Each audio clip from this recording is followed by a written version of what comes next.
আসসালামু আলাইকুম প্রিয় দেশবাসী। আজকে আমি আপনাদেরকে ত্রয়োদশ জাতীয় সংসদ নির্বাচনে কাকে ভোট দিবেন সে বিষয়ে কিছু আলোচনা করব। নির্বাচন শুধু আসে এবং যায়, নির্বাচন থেকে আমরা কিছু শিক্ষা নেই না। ভোট একটি গুরুত্বপূর্ণ আমানত, এই আমানতের হেফাজত করতে হবে। সুযোগ সব সময় আসে না, সুযোগ আসলে সেই সুযোগ ভালো কাজে ব্যবহার করতে হয়।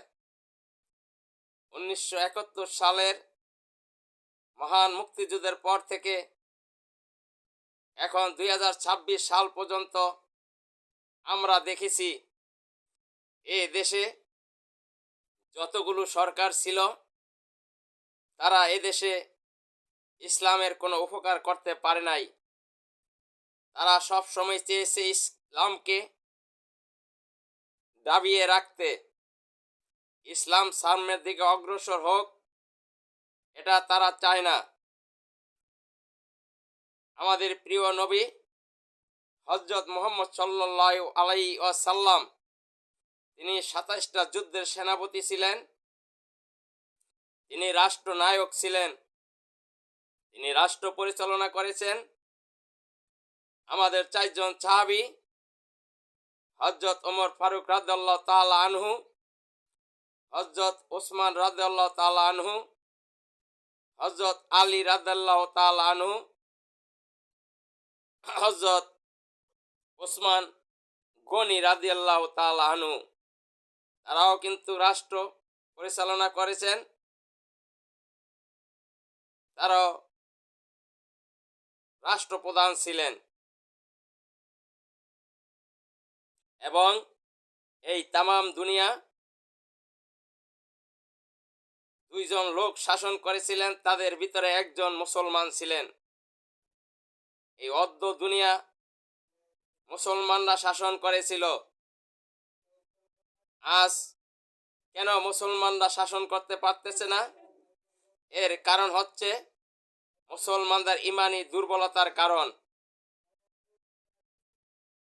2026 ত্রয়োদশ জাতীয় সংসদ নির্বাচনে ইসলাম দেশ ও মানবতার পক্ষে একটি বাক্সের ঘোষণা দিয়েছেন পীর সাহেব চরমনাই দামাক বারকাতুম আলিয়া। ইসলামী আন্দোলন বাংলাদেশ এদেশের সংখ্যাগরিষ্ঠতা নিয়ে যদি সংসদে যায়, তারা শরিয়া আইন চালু করবে, কোরআন সুন্নাহ অনুযায়ী রাষ্ট্র পরিচালনা করবে। বাংলাদেশে এখন একটি মাত্রই ইসলামিক দল আছে যারা এদেশে শরিয়া আইন চায়, যারা আল্লাহর আইন চায়, যারা কোরআন সুন্নাহ ভিত্তিক এই দেশ গড়তে চায়, যারা নবী মুহাম্মদ সাল্লাল্লাহু আলাইহি ওয়াসাল্লামের নীতি এবং আদর্শ বাস্তবায়ন করতে চায়। তাদেরকে ত্রয়োদশ জাতীয় সংসদ নির্বাচনে হাত পাখা মার্কায় ভোট দিয়ে আপনারা জয়যুক্ত করবেন। হাত পাখা মার্কায় যদি ভোট দিয়ে জয়যুক্ত করতে পারেন, তাহলে এই দেশটা হবে ইনসাফ ও ন্যায় ভিত্তিক এবং মানুষ সাম্য, মানবিক মর্যাদা, সামাজিক ন্যায় বিচার ফিরে পাবে এবং দেশ ও জাতির কল্যাণ হবে এবং বাংলাদেশ হবে একটি কল্যাণকর রাষ্ট্র, যেখানে আমরা হিন্দু, বৌদ্ধ, খ্রিস্টান, মুসলমান সবাই একত্রে বসবাস করব, যেখানে কোনো মত পার্থক্য থাকবে না, কোনো বৈষম্য থাকবে না। এদেশে শরিয়া আইন চালু হইলে মুসলমানের চাইতে অন্যান্য ধর্মাবলম্বীরা আরো বেশি লাভবান হবে। কারণ ইসলাম বলেছে তুমি কাউকে তার মান সম্মান হানি হয় এমন কথা বলতে পারবা না। কোনো হিন্দু লোক যদি তাকে হিন্দু বলার কারণে কষ্ট পায়, তুমি সেটা থেকে বিরত থাকবা। ইসলাম অমুসলিমদেরকে আরো বেশি অধিকার দিয়েছে, যেটা অন্য কেউই দেয় নাই। আমাদের সমাজে একটা রিউমার আছে, তারা এদেশের মানুষকে ভুল বুঝাইতে চায় যে ইসলাম ক্ষমতায় আসলে এদেশের নারীরা রাস্তায় বের হতে পারবে না, চাকরি করতে পারবে না, এগুলো হচ্ছে ডাহা মিথ্যা কথা। ইসলাম ক্ষমতায় গেলে নারীরা আগের চাইতে আরো বেশি সম্মান পাবে, ইজ্জত পাবে। তাদের ইজ্জত আবরুর হেফাজত করবে ইসলাম।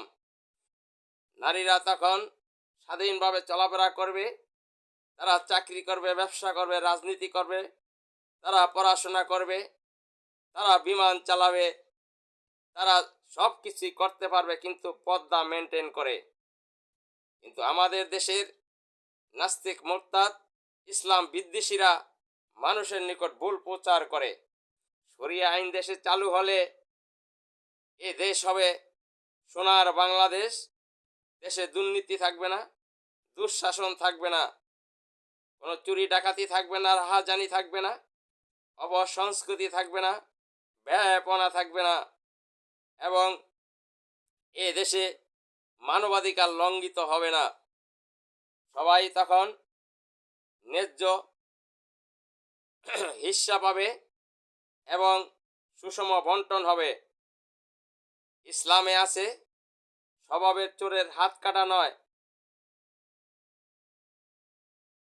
যারা এদেশের মন্ত্রী এমপি ছিল, যারা আরো বেশি টাকা কামানোর জন্য দুর্নীতি করেছে, বাইরে টাকা পাচার করেছে, সেই স্বভাবের চোর যারা, তাদেরকে ইসলাম হাত কাটার হুকুম দিয়েছে। আর অভাবের চোরে আল্লাহ পাক হুকুম দিয়েছে তাদেরকে বাইতুল মাল থেকে সম্পদ দিয়ে তাদের অভাব গুছিয়ে দাও, যেন সে আর চুরি না করে। আজকে ইসলাম সম্বন্ধে আমাদের জ্ঞান কম থাকার কারণে, ইসলাম নিয়ে আমরা স্টাডি না করার কারণে